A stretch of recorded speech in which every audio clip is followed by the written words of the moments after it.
Table पे तो main चीज़ें दो हैं अमेरिका की जानिब से। एक आपने हुर्मुज़ इसको खोल, तो वो तो पहले ही खुली थी, तो फिर बंद क्यों करवाई थी?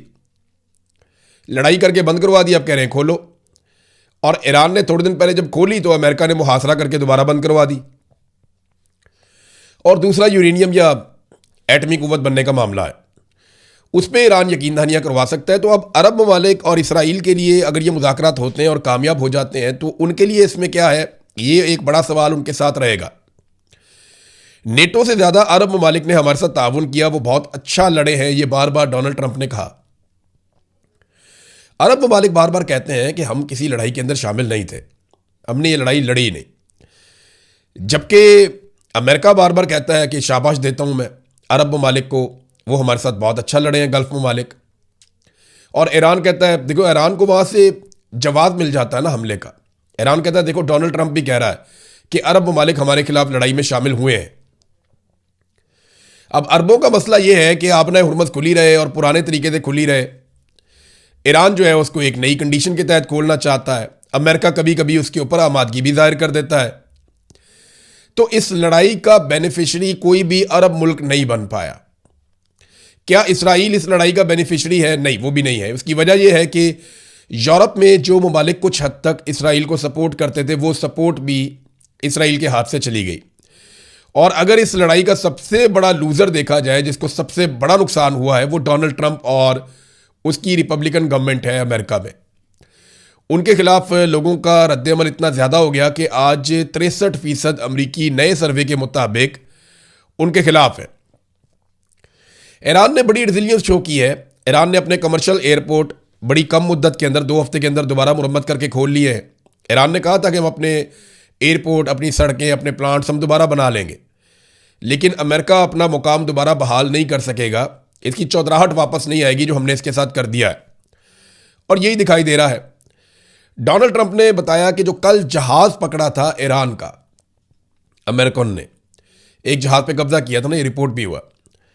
तो डोनाल्ड ट्रंप ने कहा उसके अंदर कुछ ऐसा सामान था जो अच्छा नहीं था, और वो सामान चीन ने तोहफे के तौर पे दिया था।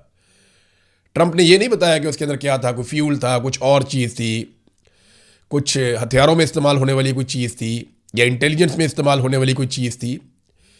ये बताया नहीं अमेरिका ने, डोनाल्ड ट्रंप ने, लेकिन ये इल्ज़ाम लगाया और ये कहा कि मैं ये समझता था कि प्रेसिडेंट शी के साथ हमारे मामलात बहुत अच्छे चल रहे हैं और हमारी समझबूझ एक जैसी है। तो मायूसी का इजहार किया डोनाल्ड ट्रंप ने कि उस जहाज़ में कोई अच्छी चीज़ें हमें नहीं मिली। एक और ऑयल टैंकर पकड़ लिया एशिया पैसिफिक में अमेरिका ने, ईरान का। अब ये चीज़ें आहिस्ता आहिस्ता मामूल बन रही हैं। इसके रद्देमल में ईरान मजीद सख्ती करेगा आपने हुर्मुज़ में, और हो सकता है कि आने वाले दिनों में हौसी बागी बाबे मंदब को बंद कर दें। तो फिर पूरा रीजन जो है वो बैठ के सोचता रहेगा कि अब ये इलाके कुलवाने कैसे हैं। ग्राउंड रियलिटी ये है कि आप जितना मर्जी ताकतवर अटैक करें, आपने हुर्मुज़ को ताकत के बलबूते पर अगर अमेरिका के साथ मजीद ममालिक भी मिलकर आ जाएं तो वो ईरान से नहीं खुलवा सकते। वहां पे वाकयात होते रहेंगे, जहाज हमेशा खतरे में मौजूद रहेंगे। हाँ, ये अलग बात है कि अगर पूरा का पूरा ईरान फतह कर लिया जाए, वहां के सारे लोगों को यरगमाल बना लिया जाए, तो वो मुमकिन नहीं है। ये आज तक इराक में नहीं हो सका, ये आज तक शाम में नहीं हो सका, अफगानिस्तान में नहीं हो सका, तो ईरान में कैसे होगा? ये मुमकिन नहीं है। नाज़रीन, इमरान खान साहब की बहनें आज क्योंकि मंगल का दिन था, एक मरतबा फिर गई इमरान खान साहब को मिलने के लिए अडियाला जेल, और आज वो तकरीबन तनहा थी। बहुत थोड़े से लोग उनके साथ थे, बहुत थोड़े। तो आहिस्ता आहिस्ता इमरान खान की बहनों को, उनकी फैमिली को तनहा कर दिया गया। इमरान खान साहब पहले ही कहते तन्हाई में है, और पाकिस्तान तहरीक इंसाफ के कुछ लोगों ने इमरान खान साहब की बहनों पर तनकीद करते हुए उनको मजीद तन्हाई का शिकार कर दिया। इमरान खान की बहन से जब सवाल पूछा गया कि सुहेल अफरीदी के कारकुन कहते हैं कि लायामल दो, सुहेल अफरीदी कहते हैं कि इख्तियार मेरे पास नहीं है, आप किसकी तरफ देख रही हैं? उन्होंने कहा हम बहनें अपनी तरफ ही देख रही हैं। हम पार्टी से दबाव बढ़ाने का कहते हैं, रिक्वेस्ट करते हैं कि प्रेशर डालें, तो ये गुस्सा कर जाते हैं। हमें कहते हैं कि आप मुदाखलत कर रही हैं। हम इनसे क्या मांग रहे हैं? सिर्फ दबाव डालने का ही तो कह रहे हैं। हम बहनें आती रहेंगी, हम पर हर किस्म का तशद्दुद इस्तेमाल कर लिया। हमने तो तहरीक इंसाफ की तंजीमी ओहदेदारान को यहाँ बुलाया हुआ है कि हमारी मदद करें। वर्कर्स को तो पकड़ कर ले जाते हैं यहाँ से जब वो आते हैं। अलीमा खानम ने जलसे के बारे में भी कहा कि जलसा आप मनसूख कर रहे थे तो कम से कम इमरान खान का अस्पताल में इलाज ही करवा लेते। हुकूमत के ऊपर दबाव था, वो ये चाह रहे थे कि पूरी दुनिया में अच्छा इमेज जाए, तो बड़ी अच्छी बात थी, ठीक है अच्छा इमेज जाता, लेकिन कम से कम इमरान खान का अस्पताल में इलाज करवा लेते इस दबाव के ज़रिए से। तो हम अगर पाकिस्तान तहरीक इंसाफ से मदद नहीं मांगेंगे तो किससे मांगेंगे? क्योंकि वो इमरान खान की पार्टी है और ये लोग इमरान खान का नाम लेकर, वोट लेकर इक्तदार में आए हुए हैं, और हर वोट देने वाले को हक है कि वो सवाल उठाए, तो हम भी सवाल उठाते हैं। ये हालात हैं इस वक्त अडियाला के बाहर। मैंने आज मनाज़िर देखे तो मुझे लगा कि शायद पाकिस्तान तहरीक इंसाफ की जो क़यादत है उन्होंने अमली तौर पे कुछ और फैसला किया है। अब पता नहीं वो क्या सोच रहे हैं, उनके दिमाग में क्या है। हो सकता है कोई चीज़ उनके पास ऐसी है जिसके बारे में अभी मीडिया को नहीं बताया गया, या कम से कम इमरान खान की बहनों को नहीं पता। दूसरी तरफ मियाँ नवाज शरीफ को एक मरतबा फिर लॉन्च किया गया है और नवाज शरीफ साहब कौम की खिदमत करने के लिए मैदान में आ गए। मियाँ साहब ने ज़मीन आसमान के कलाबे मिलाए और ये कहा कि गिलगित बल्तिस्तान में, कश्मीर में हम इलेक्शन जीतेंगे और अपनी कारकर्दगी पे जीतेंगे। कारकर्दगी इनकी पूरी कौम के सामने है। अवाम का हेल्थ कार्ड बंद करके इन्होंने अवाम को एड्स का तोहफा दे दिया है। पंजाब में एड्स के केसेस बढ़ते जा रहे हैं। जाली पुलिस मुकाबले अरूज पे है। कोई नया तरक्याती प्रोजेक्ट बड़ा इन्होंने नहीं बनाया।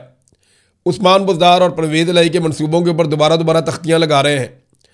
जो इमरान खान ने किया उसमें से आधे काम इन्होंने बंद कर दिए हैं। बड़े बड़े तरक्याती मंसूबे सारे बंद हैं। और पाकिस्तान रोज़ाना के हिसाब से, मैं पिछले 2 साल की कहानी आपको सुना रहा हूँ, पिछले 2 साल में पाकिस्तान ने रोज़ाना के हिसाब से 21 अरब रुपए का कर्जा लिया है।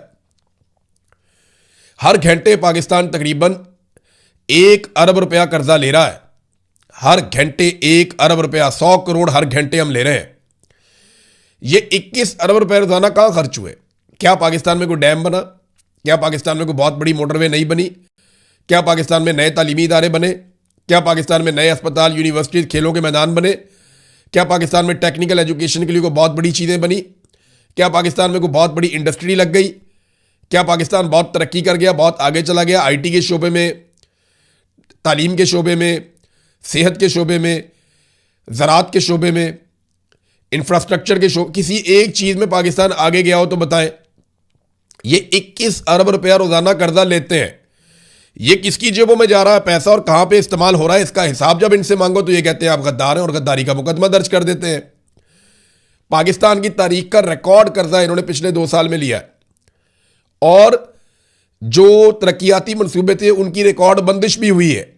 यानी कोई बड़ा तरक्याती मंसूबा ये हुकूमत इस वक्त नहीं चला रही। मेरी पाकिस्तानियों से गुजारिश है कि इससे पहले कि नवाज शरीफ वाकई खिदमत करने के लिए मैदान में आ जाएं, आप उनके आगे हाथ जोड़ लें, उनकी मिन्नत कर लें। मियाँ साहब को कहें मियाँ साहब अल्लाह का वास्ता और खिदमत ना कीजिएगा। मियाँ साहब की खिदमत की सिर्फ 2 मिसालें आपके सामने रखूंगा, आप सर पकड़ के बैठ जाएंगे। छोटी छोटी 2 मिसालें, LNG टर्मिनल और IPPs, यानी गैस आए या ना आए, आपने हर महीने $15 मिलियन देने हैं टर्मिनल्स को। ये मियाँ साहब का कैपेसिटी पेमेंट वाला एक मुआहदा। आज कतर में गैस नहीं दे रहा, लेकिन हम LNG टर्मिनल को $15 मिलियन दे रहे हैं हर महीने। LNG पैसा हम दे रहे हैं, हमारे पास गैस नहीं है और अवाम की जेब कट रही है। ये मियाँ नवाज शरीफ ने किया। IPPs वो भी ऐसे ही है, बिजली आए या ना आए आपको बिल देना पड़ेगा। यानी गैस ना आए फिर भी बिल देंगे, बिजली ना आए फिर भी बिल देंगे। वजह क्या है? मियाँ नवाज शरीफ के लगाए हुए मंसूबे। 1 यूनिट बिजली इस्तेमाल करते हैं और 3 यूनिट के आप पैसे देते हैं, फिर भी लोड शेडिंग हो रही है और यूनिट की कीमत भी 4 गुना बढ़ा दी है जब से इमरान खान साहब की हुकूमत गिरी है। ये खिदमत नवाज शरीफ ने की पाकिस्तानियों की। मियाँ साहब के आगे पूरे पाकिस्तान को हाथ जोड़ने चाहिए। मियाँ साहब बड़ी मेहरबानी, हमें और खिदमत नहीं करवानी। बहुत शुक्रिया आपका, आपने बड़ी कौम की ऐसी तैसी फेर दी, आप जाके घर बैठे हैं सर, बड़ी मेहरबानी। जिस तरह के आपने मंसूबे लगाए हैं, ये मंसूबे अगर आप ना लगाते तो आज पाकिस्तान कहाँ से कहाँ पहुँच जाता। अगर हम अपने वसाइल पे भरोसा करते, हम पानी से बिजली बनाते, हम बाकी जो सोर्सेज हैं उनसे हम बिजली बनाते और IPPs के चक्कर में, इतनी बड़ी बड़ी कमीशनों के चक्कर में हम ना पड़ते जो शहबाज शरीफ का बेटा तक लेता है, तो आज पाकिस्तान शायद आगे निकल जाता। लेकिन इन्होंने हमेशा अपनी ज़ात को आगे रखा पाकिस्तान से। अब तक के लिए इतने, अपना ख्याल रखिएगा। अपने चैनल